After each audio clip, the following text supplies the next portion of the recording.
Hello everyone, my name is Hemingway Jones and welcome to the channel. Today I'm absolutely delighted to be sharing some space with Pier Gustafson. He is a fountain pen enthusiast. He is a calligrapher, an artist, a graphic designer, but most important to you, if you've seen films like Little Women and you saw the writing that was on the screen, he's the man that did it. So today we're going to ask him, how did he come about being the person who does the penmanship for historical films? Which fountain pens does he like? How did he develop his fountain pen writing style? And whatever else comes up. So please welcome Pier. Pier, how are you? I'm doing just fine, Hemingway. Thank you for having me. It's my pleasure. We've met only once in a drive-by meeting at the It was like a handshake while I was being pulled away by my 8-year-old. It was an air handshake. Yeah. You were busy, and being at a pen show, there's way too many pens to see, and the people are secondary, at least for me. No. But I used to run the Boston Pen Show. I was the person that ran it the first year with another guy named Frank Dubiel, who's no longer with us, and we ran it together for a few years. He ran it alone one year, and then he gave the show to me, and I ran it for many years, and I still help out with the present organizers. And you have a table. I have a table. And you do some great writing. Everyone gets to see your writing up close. My table at a pen show is the least organized of all of them. Many of them, they're beautifully presented. Mine is just chaos of paper and pens have ink in them and people scribbling all over the place. So I'm very much a nib-focused dealer and nib-focused user. The way the pen looks very to me. Oh, okay. So the pen shape then is secondary for you. It's all about the nib, because the nib is very much like the tires on a sports car.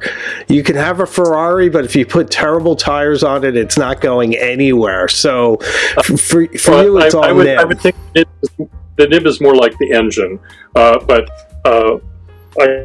we get the point. Yes, to me, it's about how well the pen or the truck works. You can get lumber from the lumber yard probably more easily in a broken down Chevy, a Chevy with rust. The Chevy has to work than you can with a Ferrari. But the right tool for the job, absolutely. So which nibs are the most inspirational for you? What do you find yourself reaching for more, and which ones don't you like? The only ones I really don't like are broad or medium broad firm nibs. I like any kind of fine nib. I like some stubs for certain kind of drawing or writing.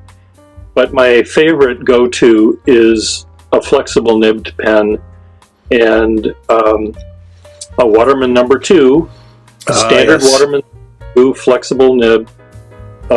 Waterman made, more likely than not, if you uncap a Waterman, you'll find a flexible nib. If you uncap a Schaefer, 9 times out of 10, it's going to be very firm. If you uncap a Eversharp pen, it's a crapshoot. You don't know what's underneath there, because they made every pen company made a full range of nibs, but Waterman most of the time has a flexible nib, and those are the ones I like. Well, me too. We share that passion. I don't have the knowledge base on it that you do, but I do have a 52, a 52 and a half, and a 5, all of which have very flexible nibs that are a joy to write with. You don't have to exert much effort, and I tend to use it more for emotional intensity, just sort of a finishing downstroke, rather than the way that you write, which is really beautiful. Well, I can. Not that I've ever done this, but if I were to write a letter to the editor that was angry, I would use a flexible nib pen where I could underline every expletive that I wanted to. I would do a really good job of making it seem important by nice big flexible underlines. Sure. Now, I've seen your handwriting. I've obviously, and you probably can't read. I can't read my own handwriting, but well, I guess maybe I'm talking more about your calligraphy, what we see on the screen in the films. So you're answering my question even before I answer it, which is very prescient of you, and that is this your handwriting or is this your calligraphy? I've never really had to develop my handwriting that I need to read it. When I do calligraphy, that's a different story. I make it as legible as I can, or that I need to make it, and then add flourishes to make it look pretty. So how did you learn that? How did you learn calligraphy? Was it a course you took? Did you grab a book? Did you have a parent? I had 2 parents. One, I'm assuming you had a parent, but who did writing. My mother did calligraphy for the Lutheran church in our town, and she wrote usually with a broad-nibbed speedball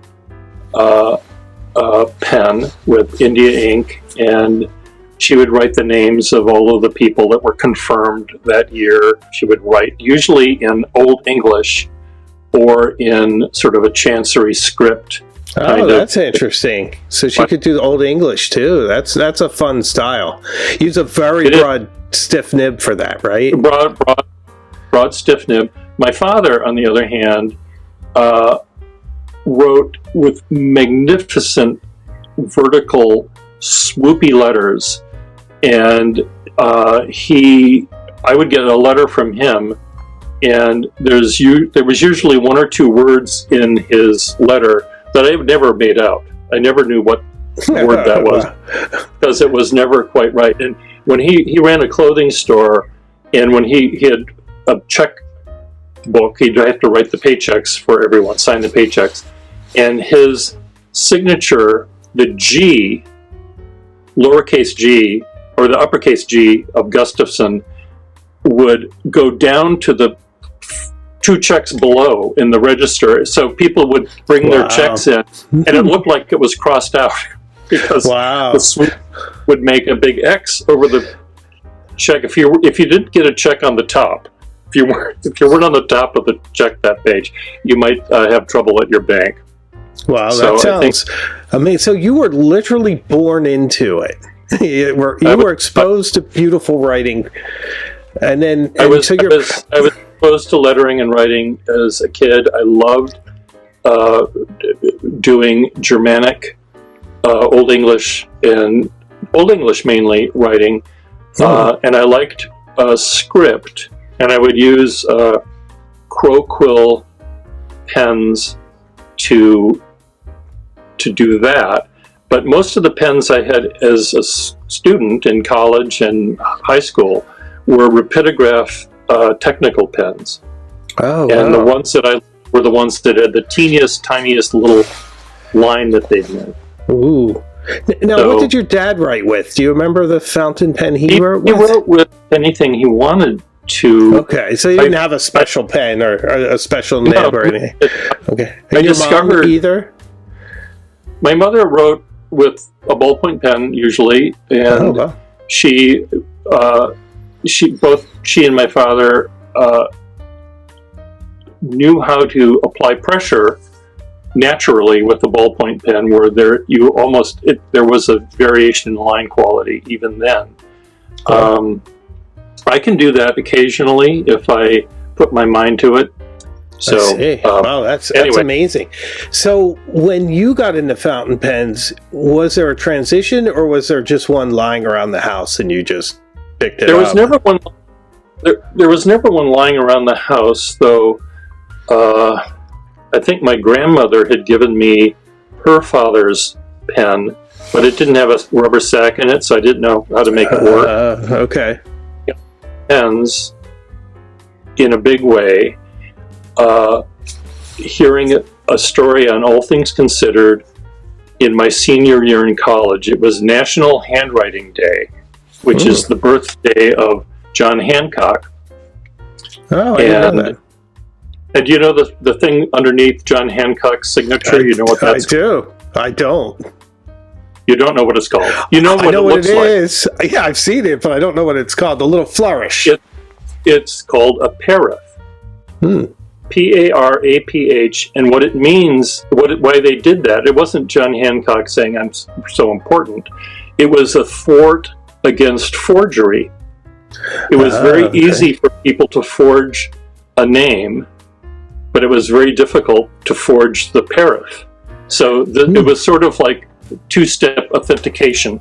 Oh, there you go, colonial style.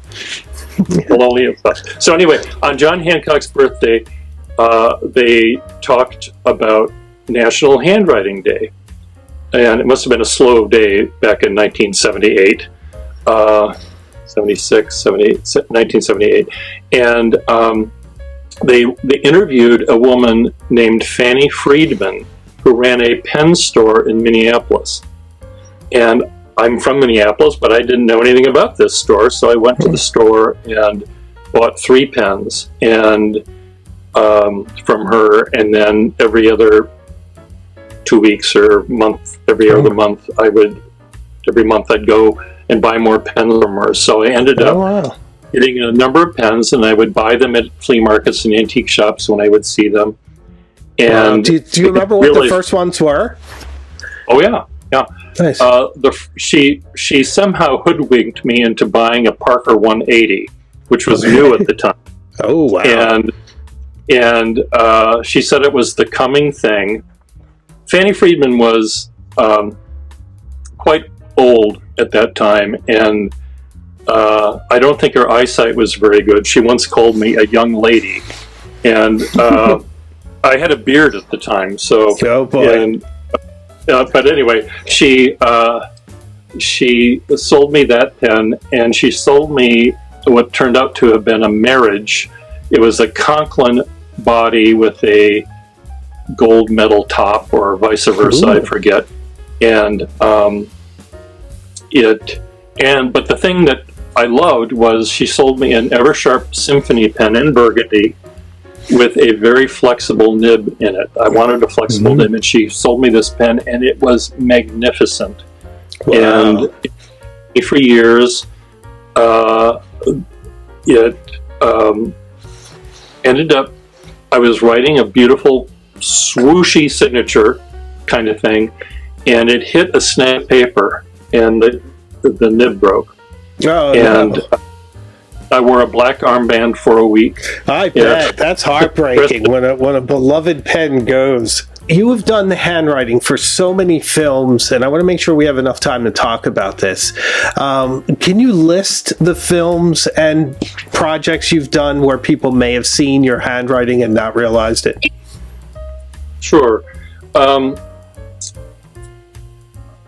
The first one was a PBS American Experience show about Houdini, where I did a drawing of Houdini, and I created 3 portraits of him, one starting, one halfway through, one finished, and it was the climax of the show, the good McGill student, which was me, drawing Houdini, when the bad McGill student came in and said, "Houdini, I hear you can take a punch, so I'm here to give you a punch, and Houdini wasn't ready yet, and the punch hit him, and it burst his appendix, and he died.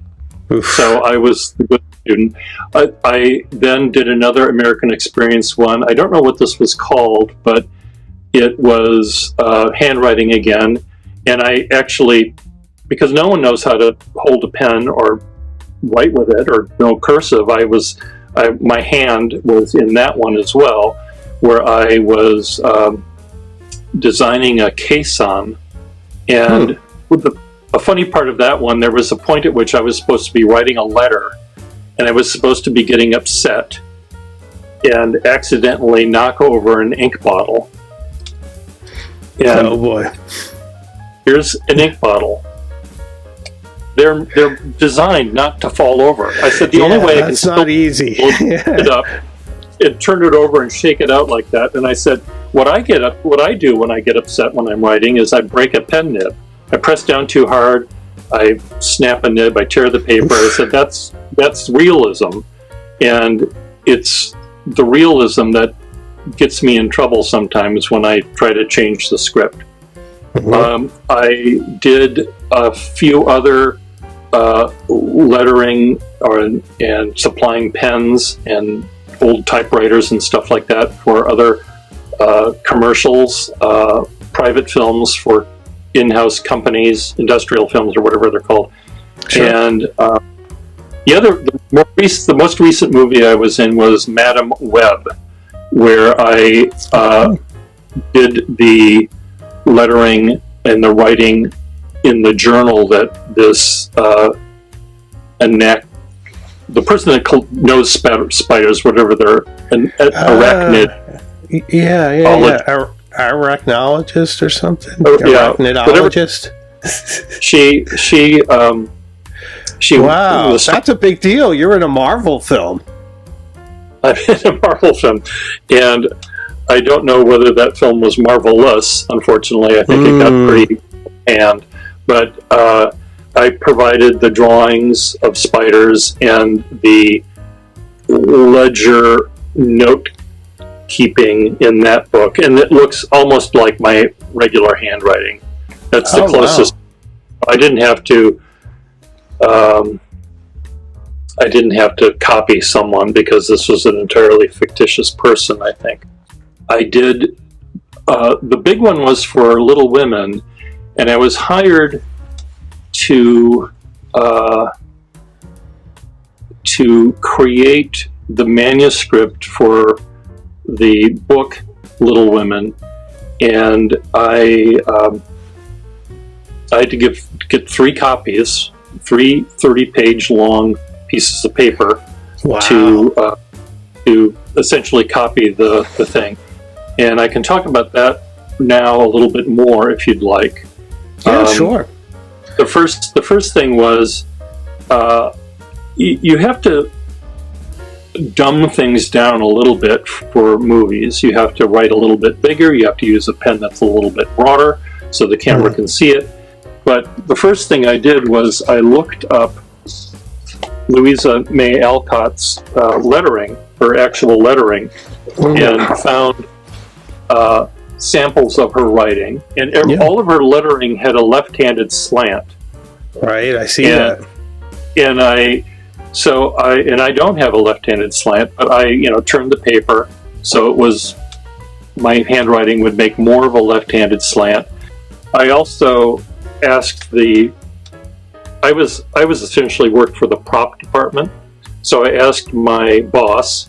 I said, what happens when I misspell a word? Oh, it doesn't make any difference. And I said, well, wow. An actual author would cross out the word, or they'd cross out a word and add a different word.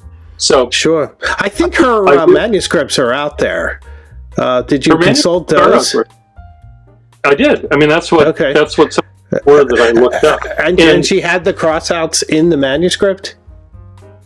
There were some crossouts in some of her letters, but again, what she submitted to the publisher, she probably had to rewrite. But when she's using her brain in her attic, writing a letter, writing a sentence, she's pausing and thinking and deciding, well, that's not the right way to start this sentence. I'll try a different one. So there would have been, unless she's like Mozart, there would have been, try number one, cut, take two. Sure. Sure. I provided all of these hundreds, maybe, of pages of script, and they needed 3 copies of them because one of the copies they were going to burn at the end of the movie. I never saw the movie, so I don't know if they actually burned it. I think it was on, but I wasn't paying much attention to it. Now I need to watch it again. Because this is the one that was just done. I mean, there's been several versions. The one that had Sigourney Weaver, I think. No, who played the aunt, the elderly aunt? Maybe it is right. Okay, but well, how long ago was it? Was it like 5 years ago, or before COVID? But okay, 5 years ago, maybe. Yeah. Okay. And so I supplied the needed documents, and they needed 3 because there were 3. They, in case one was lost, they'd have a spare. It's like the King of England. Oh, sure. You make a spare, and the one they were going to burn. So they needed 3, and then I got a call or an email saying we need you to come down and do more things, and they were set up at the old Steinway Piano Factory on the Boston Common.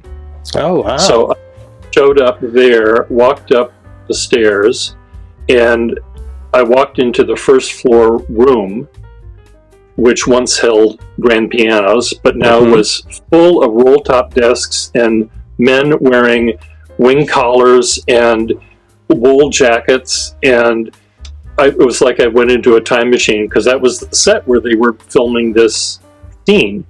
I was whisked off into the back room where I was put to task to write 3 versions of this letter that was sent to so Joe. you did it on site. I didn't realize you did it on. I thought you did it in advance.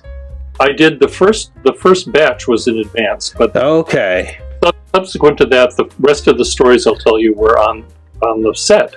Wow. So I think I had to go there. Maybe it was just there once, and then they needed me to be on the set in some. I'll say Framingham. That wasn't it. It was some town that was kind of far away, and I'd take an Uber there and spend all day long, right, as a prop maker if they needed me.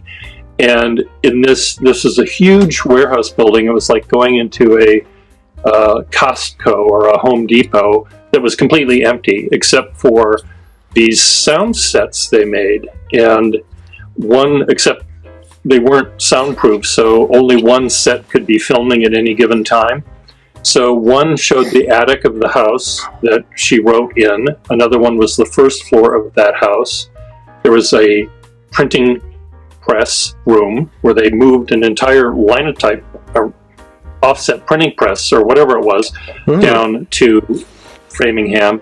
And there was another one that was this streetcar or a train car that was on set. And anytime any filming was going on, everyone else had to be quiet.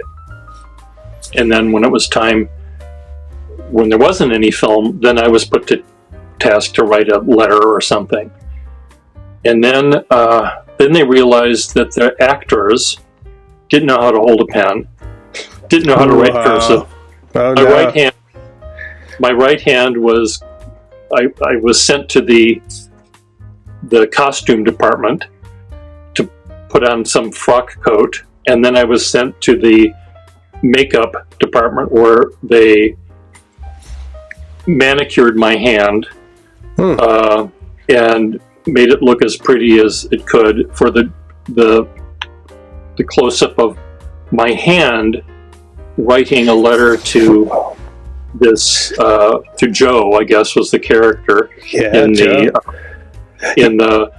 movie, and it was from her publisher. But I didn't know my lines. They didn't tell me I had to do this. Sure. Wow, that's exciting.